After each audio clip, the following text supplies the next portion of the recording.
Hi friends, இன்றைக்கி கோவக்காய் fry எப்படி பண்ணுறதுன்னு பார்க்கலாம். அதுக்கு கோவக்காயை நல்லா கழுவிட்டு நல்லா கட் பண்ணி எடுத்து வச்சுருக்கேன்.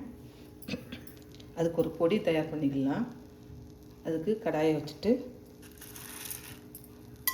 ஒரு ஸ்பூன் கடலைப்பருப்பு, ஒரு ஸ்பூன் உளுத்தம்பருப்பு,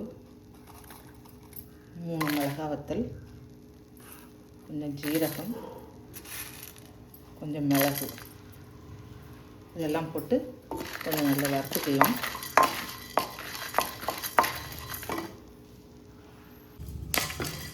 கோவக்காய் ஃப்ரை பண்ணதுக்கு கடலைப்பருப்பு, உளுந்தம்பருப்பு, மிளகாத்தெல்லாம் போட்டு நல்லா வறுத்தாச்சு.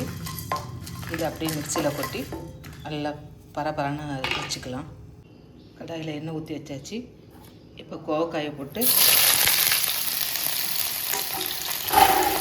நல்லா வேக வச்சு வறுத்துக்கலாம்.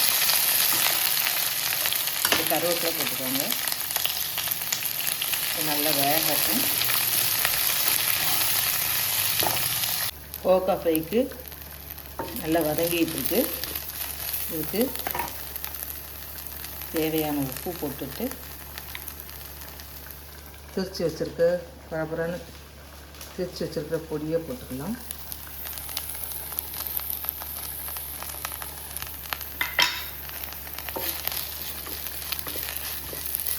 நல்லா இலடம் படுற மாதிரி நல்லா கலந்து விட்டுட்டு கொஞ்சம் வேகணும்.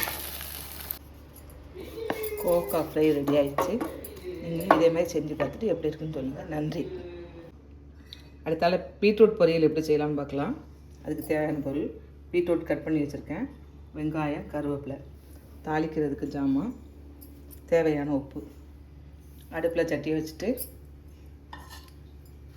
2 ஸ்பூன் எண்ணெய் விட்டுக்கலாம். எண்ணெய் காயட்டும்.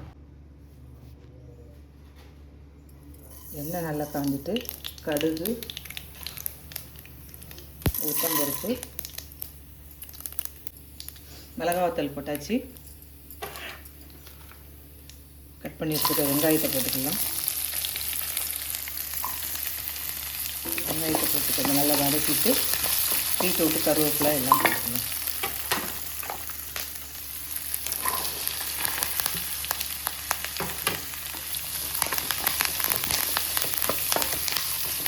கொஞ்சம் நல்லா வதங்கட்டும்.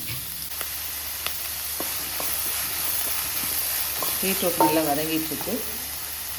அதுக்கு தேவையான உப்பு போட்டு தேவையான தண்ணி விட்டு கொஞ்சம் வேக வச்சுக்கலாம். பீட்ரூட்டுக்கு ஒரு மசாலா அரைச்சிக்கலாம். அதுக்கு ஒரு மிளகாய், கொஞ்சம் ஜீரகம், ஒரே ஒரு வெள்ளைப்பூடு போட்டு கொஞ்சம் பரபரான்னு அரைச்சி எடுத்துக்கலாம். தண்ணி வச்சு பீட்ரூட் நல்லா வெந்துச்சு. இதுக்கு மிளகாய், ஜீரகம், வெள்ளைப்பூடெலாம் போட்டு பரபரான்னு அரைச்சி வச்சுருக்கேன். இதை போட்டு நல்லா கிண்டிக்கலாம்.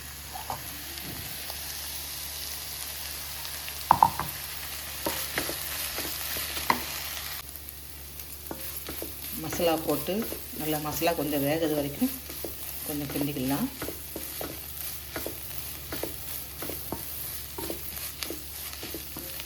மசாலா வாடை போகணும்.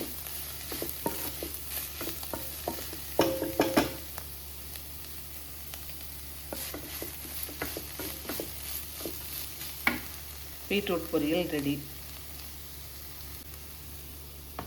இதே மாதிரி நீங்களும் செஞ்சு பார்த்துட்டு எப்படி இருக்குன்னு கமெண்டில் சொல்லுங்கள்.